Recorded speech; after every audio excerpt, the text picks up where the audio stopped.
I was tagged this morning in this video about the American party system. The role of the Democrats in the current system is to intentionally lose. The thrust of the argument, as you might gather from the intro, is that the Democratic Party exists to lose. To make this case, the creator takes us through a summary of the last 50 years of American political history. The political parties, he says, used to have broad support. They used to win on the basis of helping people, but then the Republican Party decided to chase corporate dollars.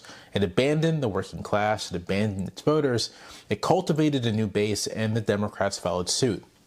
As a result, he says, the parties exist in an equilibrium where they don't really challenge each other. The only thing that matters in politics, he says, is control of the narrative, and the narrative is shifted entirely to the right. Now, sometimes I have to watch a video a few times to pinpoint the precise error the creator is making when I disagree. Not here. It was pretty clear to me immediately. This is because his conclusions about American politics are drawn from a rendering of American political history, which isn't very accurate, to say the least. What I will do here is talk about that rendering and the major conceptual error that has led him, and I think many people, astray. In short, that conceptual error is not taking seriously the agency of ordinary people versus political elites. Now let's return to the beginning of his video and his account of American political history. Here's how he presents the Republican transformation. The right wing realized that there was unimaginable money to be made from corporate campaign funding, so they abandoned their entire platform. He says Democrats wanted this corporate funding as well, and the way they obtained it was by, he says, intentionally fumbling the ball. Democrats quickly followed suit, starting with Clinton. They also abandoned any actual representation of their base for corporate cash grabs. He contrasts all of this with an earlier era of American politics when he says the parties used to just represent the people and win. It used to be like that. The party that better represented the will of the population used to just win and then do what the people wanted.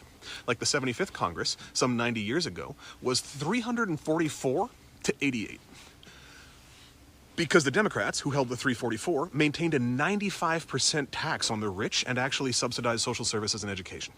If today's Democrats simply adopted the platform of their own party from 90 years ago, they would win every election in a landslide.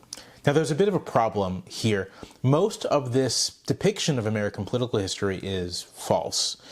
The transformation of the Republican Party did not occur because right-wing elites sought corporate funding. They already received corporate funding. The transformation of the Republican Party was the result of a genuine change in the society. It was a genuine social transformation. The upheavals of the 1960s did not just mobilize left-wing movements and left-leaning voters. It mobilized right-wing movements and right-wing voters as well. They organized over the course of the 60s and 70s to capture leadership of the Republican Party from moderates and Eisenhower-style conservatives. Key figures, intellectuals like William F. Buckley, politicians like Barry Goldwater and Ronald Reagan, activists like Phyllis Schlafly and Richard Viguerie, fought to make the Republican Party a genuinely conservative party. They had an ally of sorts in Richard Nixon and a standard bearer by 1976 in Reagan. Evangelicals were a key and early part of this grassroots, galvanized by the Equal Rights Amendment and Roe v. Wade. You can read more about this in books such as Mothers of Conservatism, Women in the Post-War Right, Rule and Ruin, The Downfall of Moderation and the Destruction of the Republican Party, From Eisenhower to the Tea Party, and Before the Storm, Barry Goldwater and the Unmaking of the American Consensus.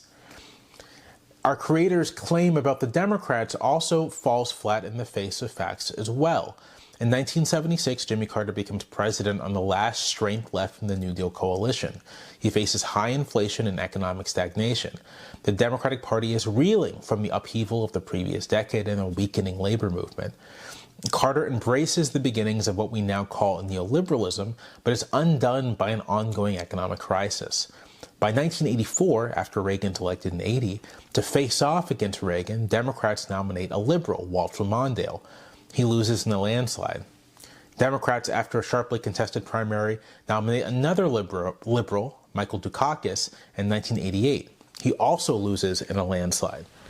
The country, including many working white voters, are in a conservative mood, and many Democrats become convinced that the only way to win is to accommodate themselves to the cultural and fiscal conservatism of white working and middle-class suburbanites, which is how we get Bill Clinton, who wins, the first Democrat to win since Carter.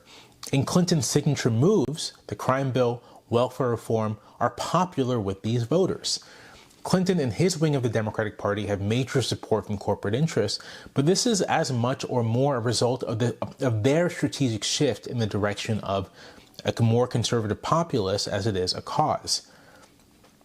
The claim that Democrats are intentionally fumbling the ball doesn't really hold up well either. Single-issue polls are not a reliable way to capture what the public wants. If single-issue polls were, then Republicans wouldn't be losing with their 15-week abortion bans. The public might say, in a poll, yeah, we think the idea of a 15-week abortion ban makes sense, but when the rubber hits the road, people tend to act very differently in the voting booth and elsewhere.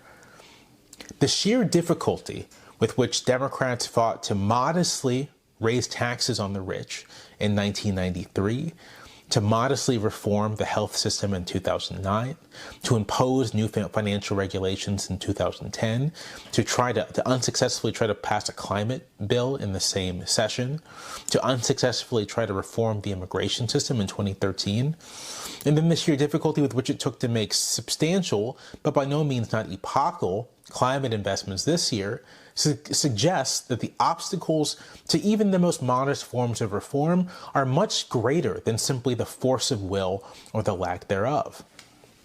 The creators' evidence that the Democrats would simply win if they did what was popular, again, I think we cannot ascertain simply by looking at issue polls, is also just not necessarily the case. He uses the example of the 75th Congress. He misstates what the top marginal tax rate was. It was 79%, not 95%. It had been raised in 1935 in the previous Congress. It hit just a handful of people. Democrats did have a 388-seat majority in the 75th Congress following FDR's landslide in 1936. But one thing to remember, and this is very important, is that many of those seats belonged to segregationist Jim Crow Democrats. This was not a great progressive party, and these particular Democrats did not win on the strength of their public support. Most of these factual problems get to the conceptual problem that I mentioned at the top. And what is that conceptual problem?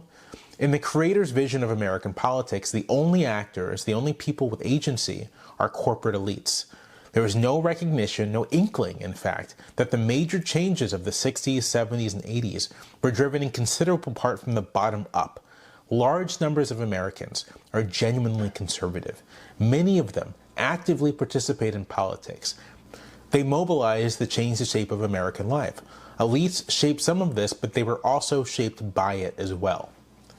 If you want to accurately diagnose American politics, including the behavior of political parties, you have to take stock of the fact that the public is genuinely divided across ideological, cultural, and political lines. You will have a much easier time understanding the behavior of political actors if you first answer the question, who disagrees with my preferred policies? Because the answer isn't no one. People do disagree. They may not know it yet, but when confronted with the question in real life, they may find that they don't agree that there should be universal health care. They don't agree that there should be broad access to abortion rights. They don't agree that there should be student debt reform. The alternative narrative of a nefarious plot against a unified public does not fit the history, does not fit the facts, and honestly will lead you straight into despair because after all, you can persuade your neighbors. It's hard, but you can do it. But how can you stand against an all-powerful corporate establishment? You can't, and so why would you bother? I don't think that's a very accurate way to look at the world. And I don't think it's a very helpful way to look at the world either.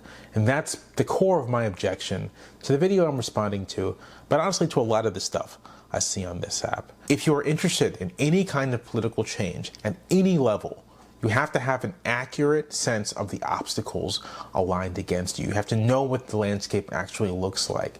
And this idea that the only thing standing in the way of the victory of your preferred set of policies is a failure of will and integrity amongst a handful of elected officials. It's a very tempting thing to believe, but I guarantee you it'll lead to failure because the actual obstacle you have to deal with, the actual problem facing those of us who do believe in a better world, is that a lot of people do not agree with our vision of what a better world looks like. That's all for now.